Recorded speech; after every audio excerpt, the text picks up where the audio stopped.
And welcome to the Immortal Planet FAQ, brought to you by them fine folks at Crit Hit, and namely me, Arlian.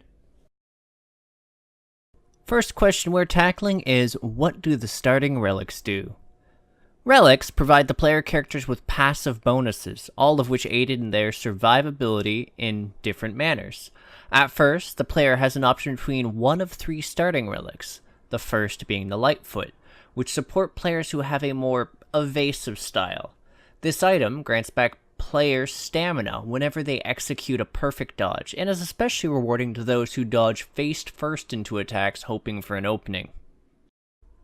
The second item we're going to be tackling is the Iron Spine, which not only provides the player with 10 armor, the equivalent of 20 points in the endurance stat worth of defense, but also grants players the ability to parry/perfect block attacks for less stamina, which is extremely useful to those who are not quite so reckless as to sit there and try and dash face first into attacks. It also goes really well with the Shield Axe as a starting item for those who are, well, looking to optimize their starting build. The third item is the Bloodshot Eyes, which support a more Bloodborne-esque, there are totally air quotes there, combat feel, as attacking foes allows players to replenish their red health before it trickles away by using melee attacks to strike a foe.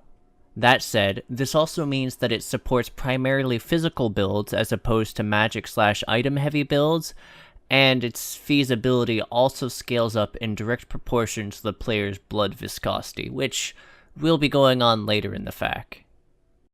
That said, for those amongst you who are going to persevere up to Nightmare mode, do be aware that you're not going to need to bother choosing since you start with all three relics. There's also the Temple Sentinel's Heart, which lets you survive one hit that would otherwise kill you per rest. It's pretty nifty, especially when you do terrible reckless mistakes, and you can get that courtesy of the Forbidden Temple boss.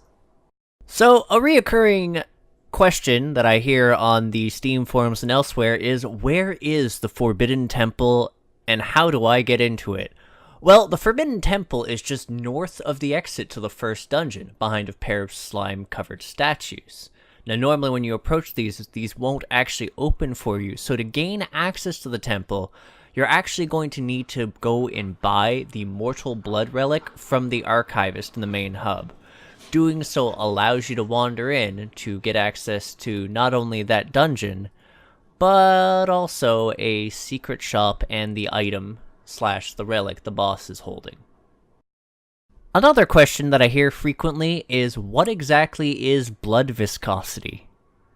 And the literal answer to that would be how thick your blood is. If you drink a lot of alcohol, it is not going to be thick. In game terms, however, it means how many of the challenges / in Nightmare mode, the invaders have you fended off, as completing challenges in-game and fending off invaders grants you blood viscosity, also the Mortal Blood item. Blood viscosity grants you more usages of your basic healing item, and also actually makes them more effective. They'll heal you for a lot more as you acquire more blood viscosity. Lastly, it also means that the red health that you acquire as you get damaged will take longer to actually run out, which means that spells such as the Psychic Surge, which heals back all your red health, becomes more useful. The Bloodlust spell becomes more useful since it does damage to an enemy based on how much red health you have, and then heals all your red health. And the Madman's Eyes also becomes immensely more useful when you have higher blood viscosity. A lot of people are like, how do I activate the challenges in-game and get higher blood viscosity? The answer to that is you actually need an item you get from the boss's second phase in the Archives. So you need to go to the dungeon that is south of the Archivist in the Graveyard Hub and get through that dungeon. At the end of the dungeon, you get the Cyber Brain. And the Cyber Brain lets you go up to all those robots that have all the question marks on them, and instead of the question marks, they will now have a challenge option, which puts you into a 3-round arena-esque fight against basically all of the monsters that would normally be inside the dungeon.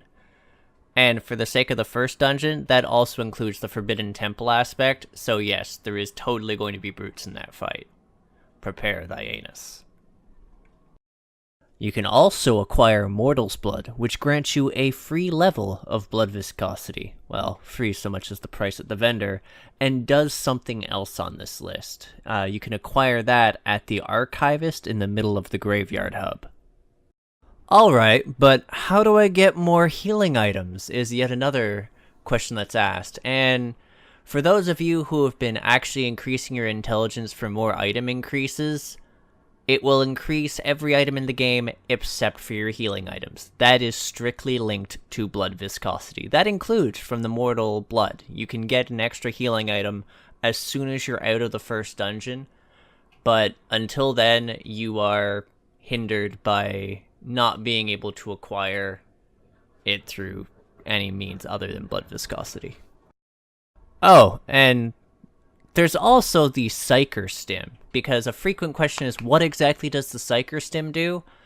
The Psyker Stim grants you an additional use of all of your currently equipped spells.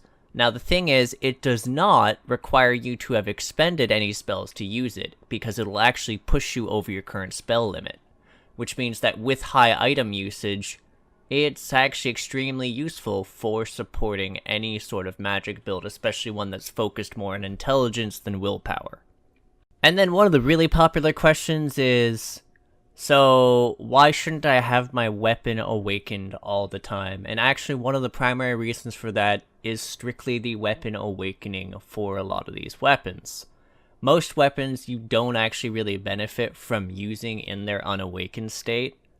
I can think of essentially the Shield Axe and the Assault Blade, namely, for this. The Shield Axe actually provides you a better block while it's in shield mode, and its weapon awakening is a very damaging forward swing, which is really nice as a combo opener when you manage to ambush someone, and then its regular attacks just hit like a truck once you're swinging in its awakened mode. In the Assault Blade's case, while its normal attacks aren't actually all that damaging, you can expend yourself to almost empty and then use its weapon awakening, and the Assault Blade's weapon awakening builds up your stamina to full, which is immensely powerful since it allows you to be effectively unrelenting in your assault. And then if you depower it down to its initial state, it allows you to do this again. Following that, we also have the Sword Spear. Love all those compound friggin' names. Now, in the case of the Sword Spear, it's not really as useful in its base form, as its awakening is a damaging forward thrust, but once it's awakened, you actually gain a unique dash attack with that weapon, which when you're dashing an attack, it does essentially the thrust from your awakening. So, really, just keep the Sword Spear awakened. It's not more useful leaving it to be awakened. In the case of the staff bludgeon staff, the mage weapon, its awakening actually knocks back all the enemies around you and does a fair amount of stamina damage, which is useful not only for giving yourself breathing room, but if you're sneaking up on someone, you can also just cliff them, which is really useful if you're lacking the strength that a more physical-oriented build has, and you don't want to expend charges from your spells to kill them. We also have the Split Spear weapon. Now, the Split Spear weapon is acquired from the Forbidden Temples vendor, and what it does is a fairly unimpressive amount of damage on its unawakened attacks, but its awakening causes you to stun an enemy nearby for a pitiful amount of damage. You do 50, it does not scale with anything, and deal a fairly large amount of damage to yourself, but you do the absolute highest conversion of awakened damage in the game compared to the other weapons. So, if you want to tinker around with that, you can. Just be aware that if you get hit even once while carrying around an awakened Split Spear, it goes back to its unawakened form, which will require you to then go take another chunk of damage to go and awaken it. Now this leaves the last of the weapons that are currently in game, and that is the Flame Sword. And the Flame Sword is just this gorgeous katana whose actually largest amount of power comes from the awakening attack. Now, whilst it's nice, quick weapon that, when it's awakened, does flame damage on hit, which is useful, the most powerful aspect of it is that when you do its awakening attack, it does a forward dash attack that not only makes a large trail of fire in the direction that you dash, it also stuns enemies for a prolonged period of time, and it will stun every single enemy in the path of the dash, and actually give you enough time to sheath your sword again, and then just go and dash through them again. And you can literally chain dashes long enough to kill plenty of bosses, especially in a physical heavy build. For this reason, essentially the fire sword is hands down one of the most powerful weapons in the game for a physical build, just because of the sheer amount of crowd control it gives. Just do be aware that actually activating its weapon awakening can be a bit time consuming, and if you use it at the wrong time, you are just going to get knocked around, and you can't do the dash until you've made it unawakened again. So a big part of your playstyle with that weapon, if you're not just going to run around stabbing people with the flaming sword, is going to be sheathing the weapon and unsheathing it back and forth, back and forth. Alright, so one of the questions is, so where is the bonus shop? And the answer to that is inside the Forbidden Temple, directly south of the boss room.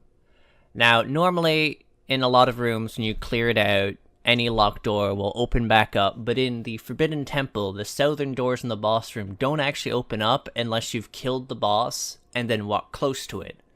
Now, inside this room, what you get is access to all of the starting weapons that you didn't pick. They're in the containers that are just sort of floating in the air. And you also get access to the Lone Psyker NPC, who gets to fill you in a bit on some more aspects of, I guess, the game's lore. And he also provides the Split Spear weapon, as well as a few unique spells and items, which you can't get other than finding this place. So it's actually quite worthwhile to go to that location.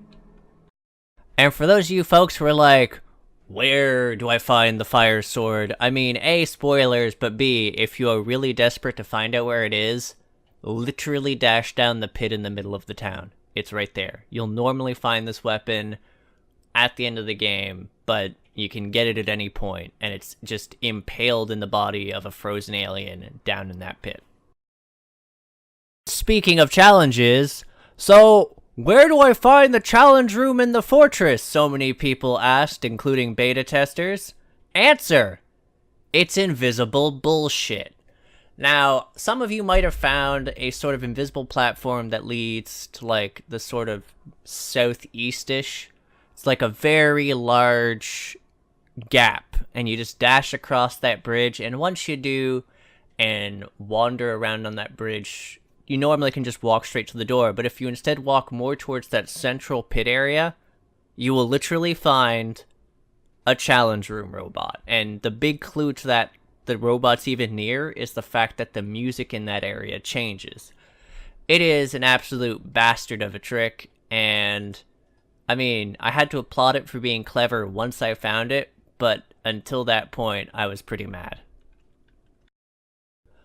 Is there a town portal / homeward bone-esque item? And that's actually sort of an understandable thing, because some people don't like slogging back through levels when they've gone to the far end, but the simple answer is no, there is not. Sorry. The closest you can get is there is a teleport spell that lets you swap over towards an enemy.